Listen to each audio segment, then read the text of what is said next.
Hello everyone, this is Genius Yoshi, and today we have some exciting news coming from Disney and Ravensburger. We have first set of spoilers for the second chapter of Lorcana. That's actually going to get a much better name with Rise of the Floodborn. Set looks pretty cool in terms of the artwork on the box. I like the name, so all lined up for success, assuming that they are printing this one to demand this time.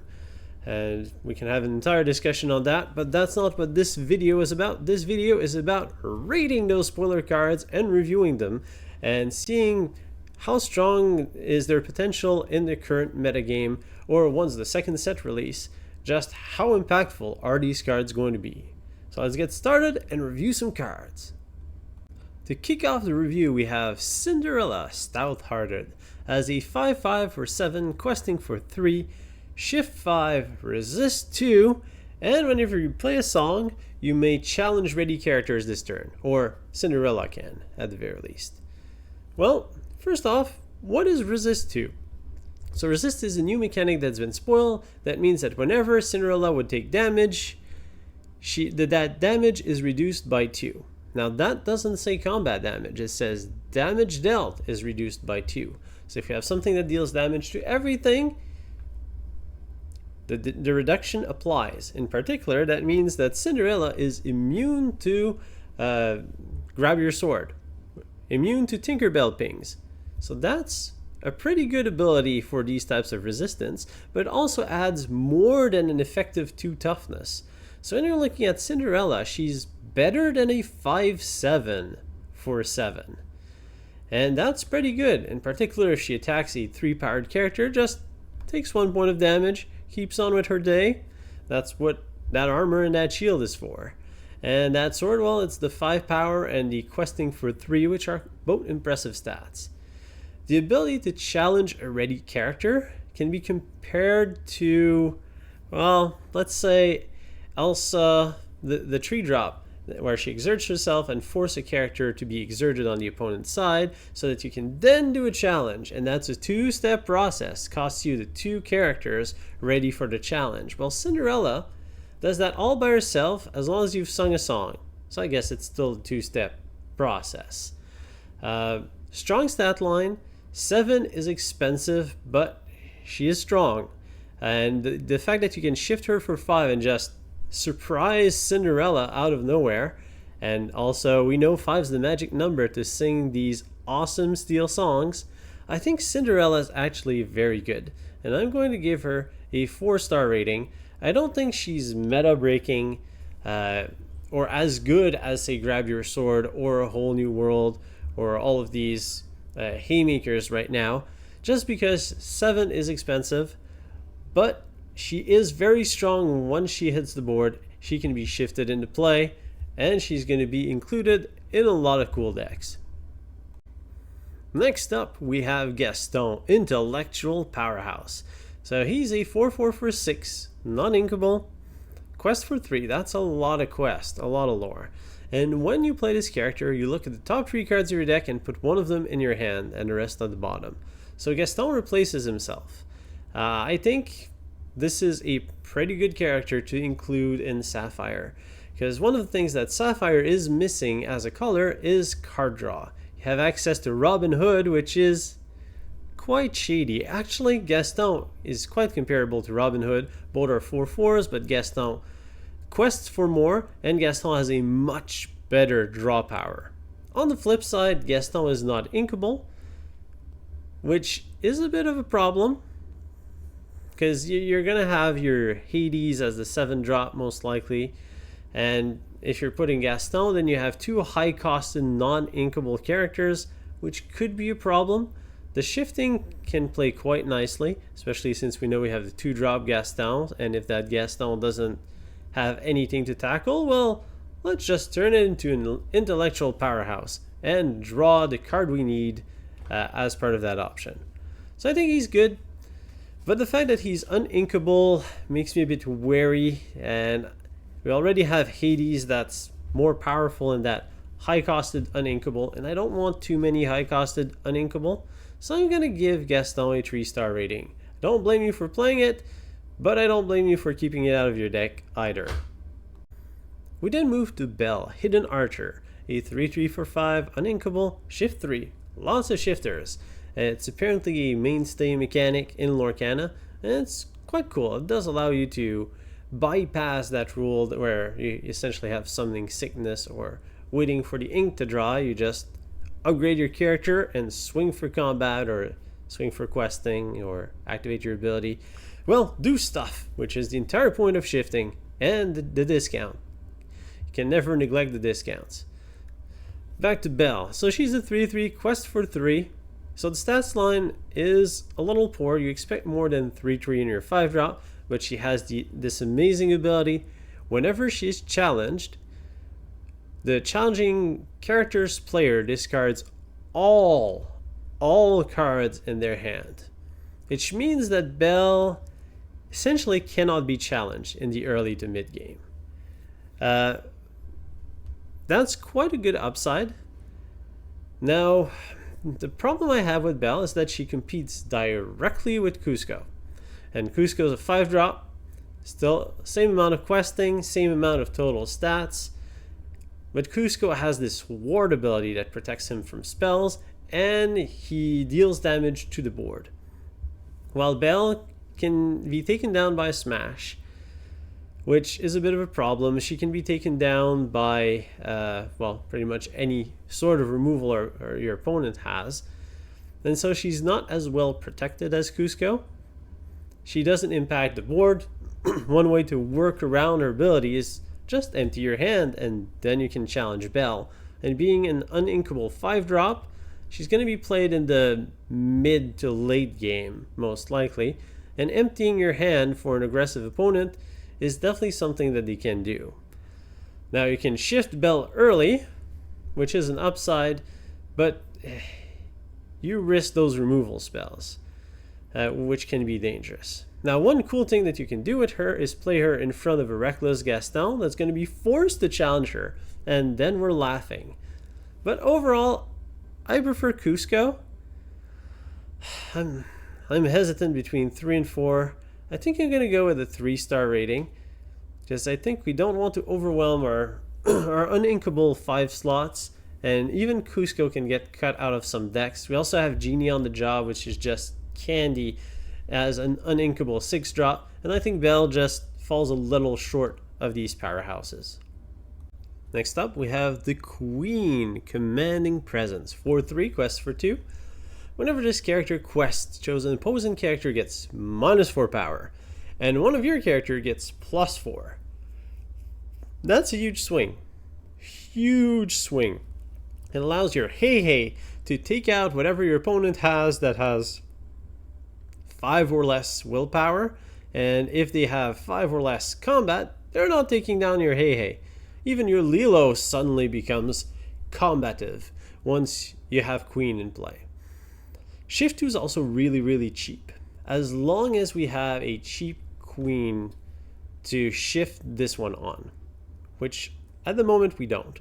But if we do get a cheap Queen, then she can be a very cool and powerful combat trick.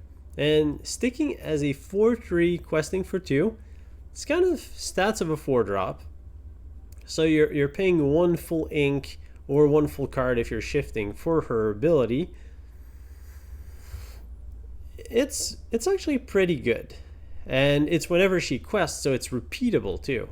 So when you have a Queen on the battlefield, she does have this commanding presence, which forces your opponent to be a lot more careful about their questing and challenges, because you can make some very nice trades happen with the Queen on the board, and the opponent's going to want to deal with the Queen. Actually, when you look at a card like this, it's a good way to evaluate it. Is this a must-answer threat? If the opponent sees it on the battlefield, do they have to remove it or risk losing the game? And the Queen has this kind of presence where if you get her ability off 2 or 3 times, the opponent is in huge trouble. So because of this, I think the Queen's actually pretty good, and I'm going to give her a 4-star rating. Mostly because you're you're slightly overpaying for the stats. You're slightly overpaying. If you shift her, you're paying 2 cards. You need to have other characters in play. So on her own, she's not that great, but as a supporting cast with characters to command, she becomes pretty powerful and a fair inclusion in a lot of decks. 0 to hero. Count the number of characters you have in play and pay that amount less for next character you play this turn. Now, as a 2-drop, you must sing it, otherwise it's mostly useless, because the 2 that you're spending to play 0 to hero could just go into that new character. So you need at least 3 characters on the battlefield for it to be useful, and then you're stuck with an uninkable 2-drop in your hand. So you definitely want to sing it. Now that that's established, it's an uninkable 2-drop that's stuck in your hand early game. So you really want it in the mid game. You must have a fair bit of characters for it to be useful. You probably want, let's say, 2 or 3 characters, because if you're playing it on turn 3 and you have 2 characters on the board, well, this is just in time. And just in time, I think I favor just in time to it. Now, 0 to hero does give you a bit more options, since you can go a little higher and you're not stuck on that exactly 5. But then you need at least 3 or 4 characters on the battlefield, and then you can get some pretty good discounts. So you can drop a Stitch pretty fast. So if you're playing a bunch of smaller characters, you can sing 0 to hero and then play Stitch Rockstar and still have ink to play more 1 and 2 drops. I can see a use case there. Overall, I think it's going to be a fairly niche card with not too many applications, mostly because you need a big board, you're going to be stuck with it in hand early game, and yeah, I'm going to give this card a 2-star rating. There's certainly some fun stuff to do with it.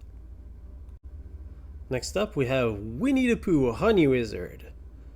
I love the artwork. It's really cool to see Winnie in a wizard's robe with pulling some kind of magical honey shenanigans. Love the artwork. In terms of power level, it's scope creep. It's a creep over Jumba Jakuba, who's a 4/5 quest 2 for 5 inkable, but it's just a vanilla character. I'd much rather play an original queen that can draw me a card in that spot. There are just better options out there. I don't think this card is going to see much play unless there's some kind of Winnie the Pooh tribal activity going on. Unfortunately, you get the 1-star Winnie. I'm sorry. We then look at Tiana, Celebrating Princess. Now this one is a bit of a puzzle. So it's a 1/4/4/4, non-inkable. That's the downside. Quest for 2. That's fine for a 4-drop. Resist 2. Man, she's tough. So she needs at least 6 points of damage. And as a 4-drop, that's fairly solid. She doesn't have much fighting power to fight back, though. But while she's exerted, and you have no card in hand, the opponent can't play actions. For preventing your opponent from playing actions is extraordinarily powerful. It reminds me of some other cards that completely shut down your opponent.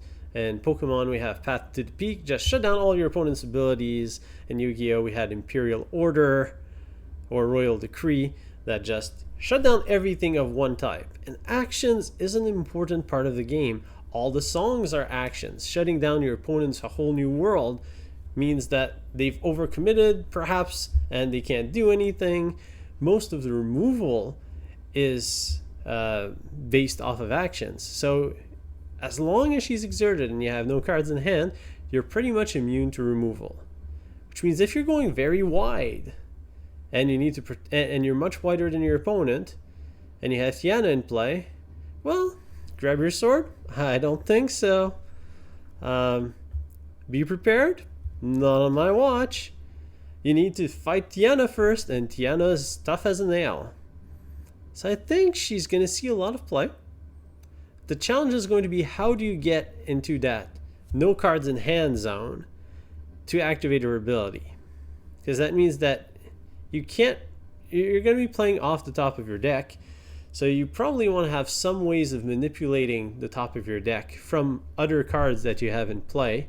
Something like Beast's Mirror actually goes well with Tiana, where you just dump your hand on the battlefield and you're playing super cheap cards, you're keeping your opponent off of actions, and then when it's your turn, you draw a card, you don't like it, you ink it, activate Beast's Mirror, play whatever's on top, and you're still empty-handed at the end of the cycle.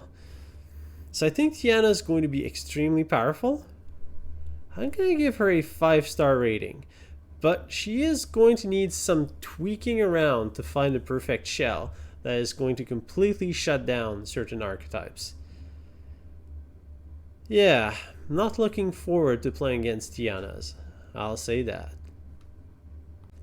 We then have Sorcerers Spellbook, a 3-ink item where once a turn you can exert it, pay 1 to gain 1 lore. People will say, yes, Control finally has a way to play creatureless. I don't need to pay any characters and I can win with Sorcerer's Spellbooks. That's true. But I'd much rather just play characters. I mean, for a 3-drop, I can have something that can challenge, can quest for 2 instead of questing for 1. I don't need to pay that 1 ink of tax every turn. That 1 ink of tax is quite a bit. And there's as much item removal as there is character removal, or almost as much. In particular, you can just play main deck beasts and just blow away Sorcerer's Spellbook. This card is non-inkable for a 3-drop. You can't sing it. It's just feels yucky to me, actually. I'd much rather just have a character in play. Yes, that character is weak to board wipes, but Sorcerer's Spellbook is not that much more insulated to, well, it's insulated to board wipes, but paying that tax every turn is going to end up costing you quite a lot in terms of tempo. It's only going to be used late game, and late game you're going to have your Elsas or Maleficents or other powerful characters winning the game for you. You really don't need Sorcerer's Spellbook. So I'm going to give it a 1-star rating, and I do expect a bit of flame in the comment for that. So if you disagree, go add a comment below and don't forget to subscribe along the way. We then have Raya, the Warrior. 5/3 for 4, inkable, quest for 1. She's Scar, the 4-drop on steroids, big power creep, +1 power, +1 willpower, still trash. I mean, she can take out 5 drops with her stats, but she dies to smash. She's vanilla. I've already said too much. We then have Mickey Mouse, Friendly Face, a 1/6 for 6, quest for 3. And whenever he quests, your next character costs 3 less. Now this one's quite interesting. So this is one of the cards that makes me say, I kind of want to play a Maleficent on turn 6 or 7 off of Mickey Mouse's ability. And that can lead to quite a blowout. So I think this card is useful if you're planning on using at least 2, if not 3 of the ramp during your turn. Actually, just getting that big discount allows you to have powerful turns. And you do want to quest with Mickey Mouse. So it's actually a pretty good ability. Main challenges is how do you get to 6, but inkable 6, you just throw it in the ink early on, and later in the game you can play it. You also have access to Lantern in amber colors, so between Lantern and Mickey Mouse you do have access to a fair bit of ramp now. Now once you're at 6, if you're ramping you're going to 8 or 9, but there's Brave Little Tailor and Maleficent the Dragon waiting for you up there. And this Mickey Mouse is also a fairly strong quester. So there is some option there. I mostly see it with a rupee type of synergy, but it's going to depend what the other colors bring to the table in terms of top end threats. 6-drop inkable, I like it. Think it's going to see play. I'm going to give it a 4-star rating. Merlin, Shapeshifter, 1/5 for 4, inkable with a Battle of Wits. Whenever one of your other characters return to your hand from play, this character gains +1 this turn. +1 lore. Okay. So how many characters do you think you can bounce back to your hand in one turn? You can Befuddle, but you're wasting a card for one lore. Doesn't seem worth it. You can use Genies to bounce another Genie. Still pretty expensive. So I think as of right now, there's not many ways to bounce characters back into your hand. So you can maybe get it to 2 lore and a 1/5 for 4 quest for 2. Not good. Now, with that said, eventually we're probably going to have a way to create an infinite loop, or a very cheap loop, where we can play a character, bounce a character, play the character, bounce a character, play the character, bounce a character in this sort of fashion. And as long as we can do that type of loop with 1 or 2 ink and do lots of bouncies, then Merlin is suddenly going to be a combo piece, and we're going to have a combo deck and 1 turn kills. 1 turn quest to victories, and then Merlin's going to become powerful. If Disney decides to print into that, or they just lose track of the amount of cards and where 10 sets in. So for now, you can put Merlin safely in your binder, admire the artwork, and worry about its effect later. I'm going to give it 1 star for today, and the second star might grow into 5 if we develop some kind of combo-ish shenanigans with Merlin. Elsa, Gloves Off, a 4-drop, 3/4, Challenger 3, Quest for 1. Reminds me of the other inkable 4-drop Elsa, that's a 4/4, Quest for 1, vanilla. It really doesn't do much. Going from 3 to 6 on the challenge, there's not that much that you can fight with 6 that you can't fight with 3. There are some things. But overall, very situational. I'd say it's a slight upgrade over the 4/4 Elsa, but you don't feel good playing this Elsa. There are better ones out there. And the last card we review today is Dinner Belle. It's an item for 4, non-inkable, and you can pay 2, and once a turn, draw cards equal to damage on a chosen character of yours. Then you banish it. This can draw you a lot of cards. You play Rapunzel, you heal a character, your Rapunzel takes 4 damage, you sack your Rapunzel with the Dinner Belle, and you draw 4 cards. And suddenly you're in good shape. But it costs a lot to do that. So first off, you have the Dinner Belle that's stuck as a dead card in hand until you reach turn 4, which limits the amount of other uninkable cards that you can play. So that's cost number 1, opportunity cost. Second cost is you need to pay 4 to put it into play.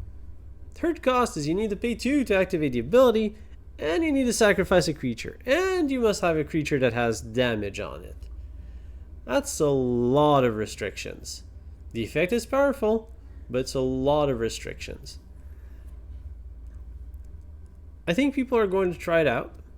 I think it might see play, especially if you have characters that can damage themselves to activate ability, or characters that can come back once they're banished, or these types of effect. I don't think it's that great because of all of these restrictions, but the effect is powerful. I'm tempted for 3, but I'm going to give it a 2-star rating to close off the ball. Well, I hope that you've enjoyed this video and had fun with my review of the cards that have been spoiled today for Lorcana, the second chapter, Rise of the Floodborn, and all the awesomeness that's awaiting us, assuming that the set is more printed or that we can find packs at a decent price, once that set is released in November in our local game stores. I appreciate you watching this video. Let me know in the comments below if you want me to keep on covering and rating the cards as they are reviewed, what you thought of the reviews, and where you think that I'm completely wrong and that you prefer a card. I like to spark the discussion and see what you guys are thinking. And have a great day, and I'll see you in the next video.